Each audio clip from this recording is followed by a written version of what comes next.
आप देख रहे हैं जय भारत टीवी। राजनीति में विपक्ष के नेता को निपटाने से कहीं ज्यादा आसान अपने ही दल के नेता को निपटाना होता है, और यह आसान तब और भी ज्यादा होता है जब अपने ही दल की सरकार हो। क्यों?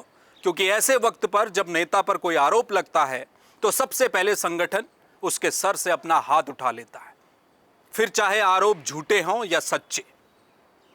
नेता बुरी तरह से फंसना तय है। यूपी की राजनीति में ऐसा ही कुछ देखने को मिला है, जहां मेरठ में बीजेपी के पूर्व कोषाध्यक्ष रहे, व्यापारी समाज का चेहरा रहे, मेयर टिकट के दावेदार रहे नवीन अरोड़ा पर आरोप लगे। आरोप है कि उन्होंने अपने होटल में कसिनो का संचालन किया। लेकिन इस पूरे प्रकरण में पर्दे के पीछे कुछ ऐसा है जो गढ़ा गया है, उसका सामने आना बेहद जरूरी है, जो इशारे करता है कि पीछे एक बहुत बड़ा खेल हुआ है।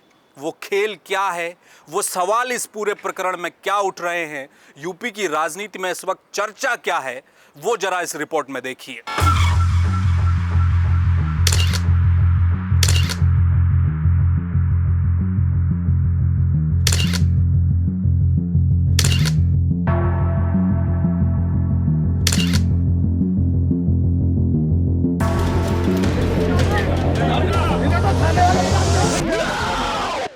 मेरठ के गढ़ रोड स्थित होटल हार्मनी इन में बीते सोमवार देर रात पुलिस ने छापा मारा। पुलिस के मुताबिक होटल में कसिनो का संचालन चल रहा था और 30 से अधिक लोग जुआ खेल रहे थे।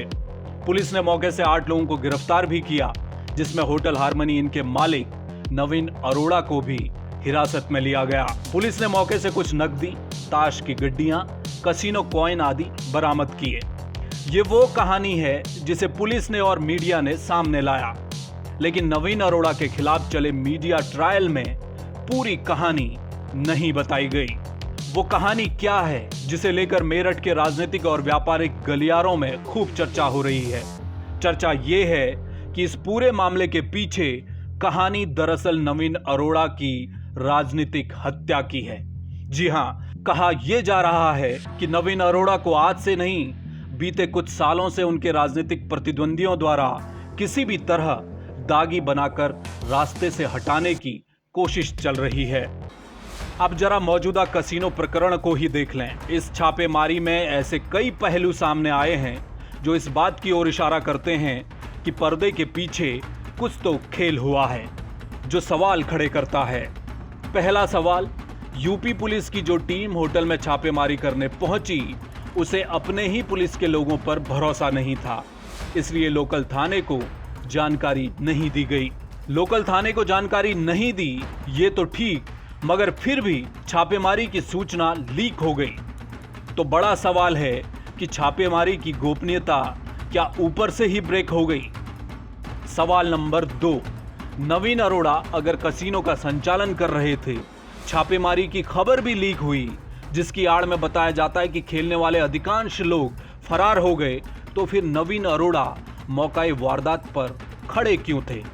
असल बात यह है कि वो छापेमारी की घटना की सूचना पर होटल पहुंचे थे। ये बात सच है कि होटल उन्हीं का है, आरोप भी उन्हीं पर लगने थे। बावजूद इसके भागने के बजाय वो मौके पर पहुंचे। बताया जा रहा है कि रात में केवल चालान काटकर उन्हें छोड़ भी दिया गया और दूसरी सुबह हस्ताक्षर करने के बहाने थाने में बुलाकर उनकी गिरफ्तारी की गई।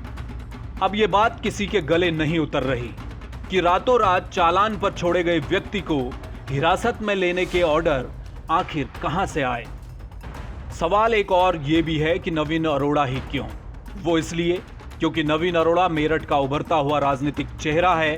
वो मेरठ भाजपा के कोषाध्यक्ष रहे, महामंत्री रहे, हैंडलूम व्यापार संघ के प्रधान रहे। उन्हें मेरठ पंजाबी समाज का बड़ा चेहरा माना जाता है। वो आने वाले समय में विधायक के दावेदार भी हैं। नवीन अरोड़ा का राजनीति में बढ़ता कद उनके विरोधियों को शायद रास नहीं आया, इसलिए न केवल इस बार बल्कि पूर्व में भी उनके इसी होटल को लेकर कई विवादों में उन्हें घसीटने की कोशिश होती रही है। ये वो तमाम सवाल हैं जिनके बाद मेरठ के राजनीतिक और व्यापारिक गलियारों में इस बात को लेकर चर्चा होने लगी है कि नवीन अरोड़ा फंसे हैं या फंसाए गए हैं। मामला कोर्ट में है। नवीन अरोड़ा जमानत में फिलहाल बाहर हैं। कोर्ट का फैसला आना है, सभी को इंतजार है। लेकिन कोर्ट से बाहर जिस तरह से मीडिया ट्रायल से लेकर पुलिस तक, पुलिस से लेकर नेताओं तक का जो रवैया रहा, वो एक तरह से आरोपी को अभी से गुनहगार साबित कर देने वाला दिखाई दिया। ऐसे में सवाल है कि अगर पीछे कोई राजनीतिक षड्यंत्र निकलकर सामने आया, कोर्ट में मामला कुछ और आया, तो फिर बात बदल जाएगी। इस खबर में हमारे साथ जुड़ने के लिए आपका बहुत शुक्रिया। देश और दुनिया की तमाम छोटी बड़ी खबरों के लिए आप देखते रहिए जय भारत टीवी। मुझे दीजिए इजाजत। नमस्कार।